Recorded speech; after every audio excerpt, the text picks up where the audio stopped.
So volition, intention, choice is one more, the same thing, okay? Volition, intention, choice is, I'm making the choice now to walk as I speak to you. I'm also making the choice to speak. So now we have everything that we need to know to define an experience. Everything. What's an experience?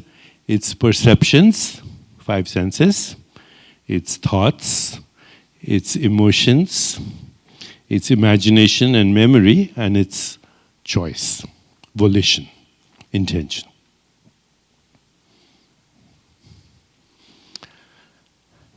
Who is I? I is that in which all this happens.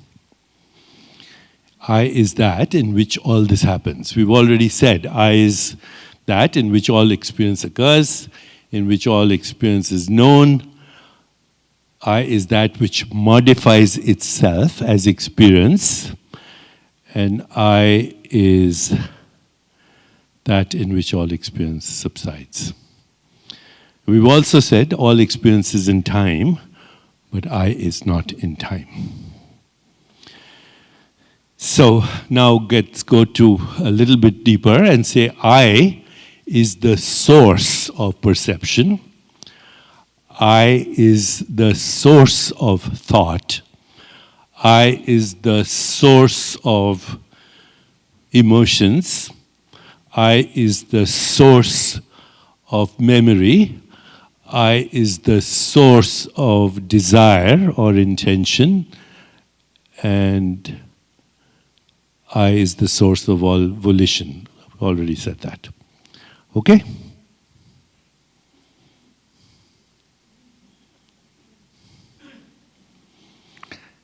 So our goal is to not find out necessarily who I is intellectually. Our goal is to find out who I is at the level of true understanding and experience. And that is what the word yoga means. The word yoga is derived from the word, Sanskrit word, yuj. Yuj means union. Actually, it's the same as the English word yoke. So you find this word actually in many scriptural documents, or even in the New Testament when Jesus says, my yoke is easy and my burden is light. Because I'm connected with myself. I'm connected with I.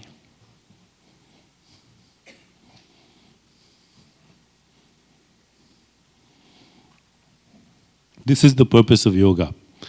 And there are 4 kinds of yoga that we all practice. One is the yoga that you're practicing here. The yoga, you'll be doing yoga asanas, which is the postures. By the way, the asana word means seat of awareness, seat of I. That's what it means, asana. You'll be doing that. You'll be doing breathing pranayama a little bit. You'll be doing meditation. You'll be doing reflection. The whole experience of meditation as will be taught to you here. You'll be doing techniques for higher consciousness. So this is the first yoga. It's called Raj Yoga. It's called the Royal Yoga, number 1. The second yoga is the yoga that's referred to as Bhakti Yoga, but also called the Yoga of Love. So love in all its expressions, whether it's romantic love or love for your siblings, or love for your parents, or love for other people, love for ideas, love for purpose, love for meaning, love with the environment, or what we call the environment, all that, that's called the yoga of love. The third yoga is the yoga of the intellect, or the yoga of understanding, which is exactly what we're doing right now. And the fourth yoga is the love of action. The love of action, which means that your actions come from your true self, your I, not your ego self. And when you have a combination of this 4 yogas, the royal yoga, the yoga of love, the yoga of the intellect, and the yoga of action, then in a sense, you can achieve whatever you want. And in doing so, you can also find purpose in life and lose the fear of death, because you actually have discovered your true self. Okay, so in the remaining 10 minutes now, let's go into who is I, even though we've defined it, okay? So when I say, where are you? You say, I'm here, meaning somewhere here.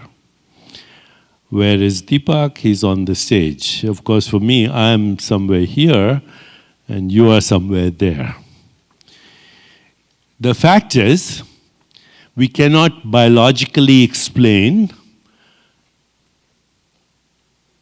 that the I is somewhere in the body, because we can't find it. You know, if I go inside your body, look with a CAT scan in your brain or an MRI, there's no little person sitting there saying, I'm Roger Gabriel. Okay, so there's no I to be found in the brain or in the body. And the reason is very clear. Your body is an experience in I. You are not in your body. Your body is in you. And furthermore, it's an activity in you. It's not a thing. Similarly, you are not in the mind. The mind is in you. The mind is an activity in your body. Similarly, you're not in the world or the universe is in you. You, I, is in which body, mind, and the universe are a unified activity. They are one activity. They're not different activities. Your body, your mind, and the universe are not different activities. And all of them are simply the following: perceptions, sense perceptions, thoughts, emotions, and choices.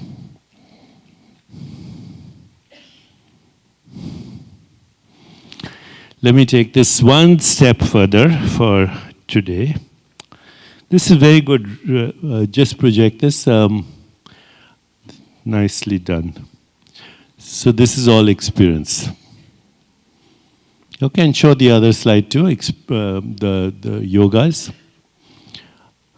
This, okay, that everyone's taking notes, but this is for the future as well, in case I forget. Okay.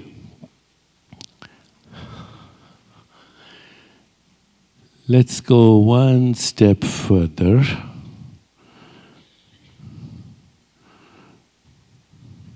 This is all experience, right? So now, let's do the following. Remember, I and awareness and consciousness and soul and spirit is all the same right now, okay? For now. So right this moment, as you're listening to me, just be aware of that which is listening.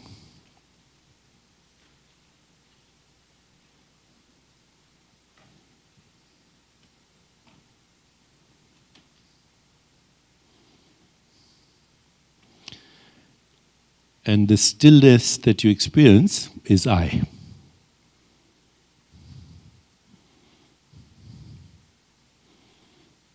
It's not a thought which might be saying, what am I going to get for lunch? Or I should have gone to the bathroom before the lecture.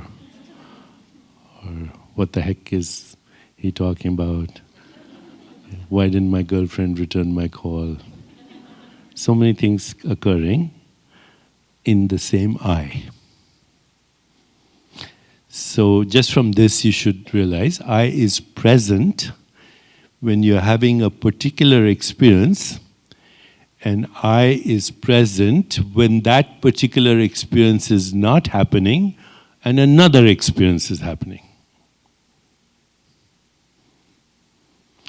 So I is always present.